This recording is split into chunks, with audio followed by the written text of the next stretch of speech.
Yo, what's up mga kapulito? Genrix Motor Parts. Upgrade ng bawat sasakyan. Madumi camera ko linisin ko. Setup na solid, lakas at huli ng atid sa daan. Maraming nagpipm sa akin. Sa akin nila tinatanong, sa iba naman pinagawa, ano daw kapal nung palaman nila.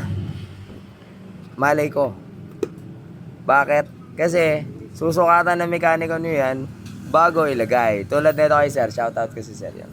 So guys, Set natin to dati noon 2025 March, 10 months ago. 59 stock. Taga saan ka sa? San Mateo sir. San Mateo, Rizal. Yan, 59 stock. Okay pa naman, bebenta pa daw niya. Ito, steel bore package din to. Buhay pa naman. So, pwede pa niyang ibenta. So, yun, nag-upgrade na naman. So, dito sa Genrix, wala pong downgrade. Puro upgrade. Alright. Yan o. Full dome. Na MP. Mura ang piyesa. So, yun nga ang ibig ko sabihin. May mga nag-chat kasi sa akin. Ano daw ang kapal na gagamitin nila na palaman? Hindi ko masagot. Kasi yun naman talaga ang totoo.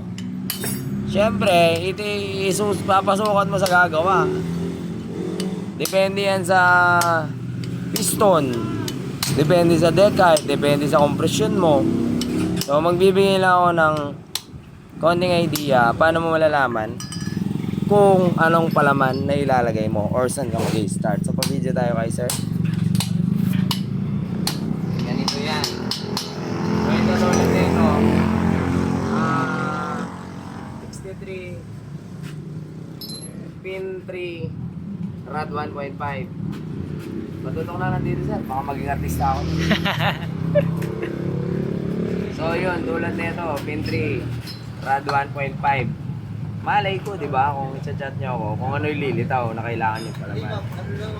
So ganito lang, para malaman nyo, ilagay nyo na yung block nyo, lagyan nyo ng stopper para lumapat siya. Pag lumapat siya, sukatin nyo kung gaano kalaki. Sa dito. Di ba nakikita yung ginagawa natin? Puro mukha ko eh. Di oh. So dito nyo susukatan kung gaano ba kataas lalabas ang piston. So doon kayo babase sa piston kung gaano siya kataas lalabas. So tulad nito, MP, pandakang piston.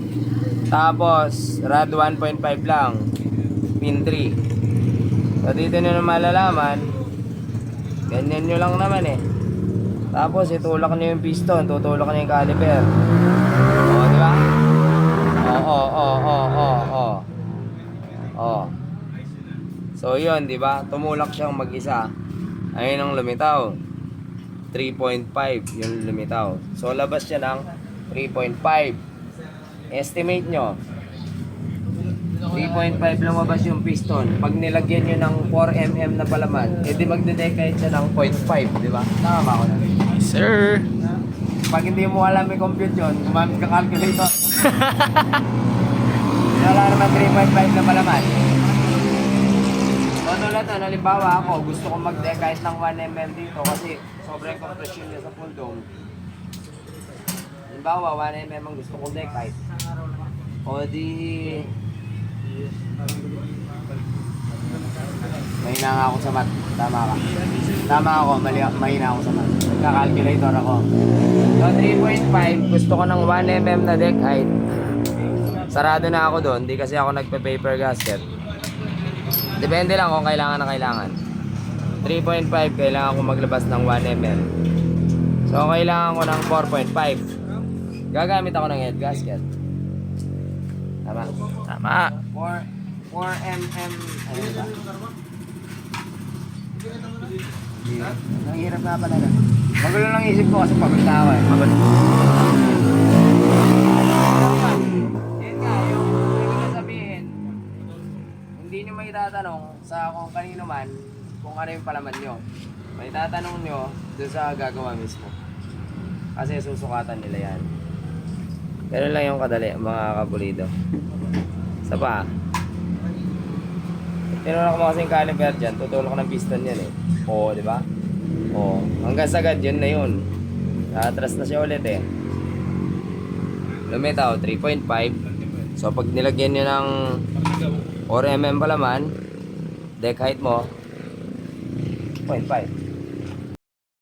Okay, add ko lang mga kapulido. Medyo kulang yung video eh. Para mas klaro. Halimbawa, nagsukat kayo ng piston, lumabas siya sa sleeve. Yung piston lumabas ng sleeve ng 7mm. Gusto mo ng deck height na 1mm. So, 8mm palaman mo, di ba?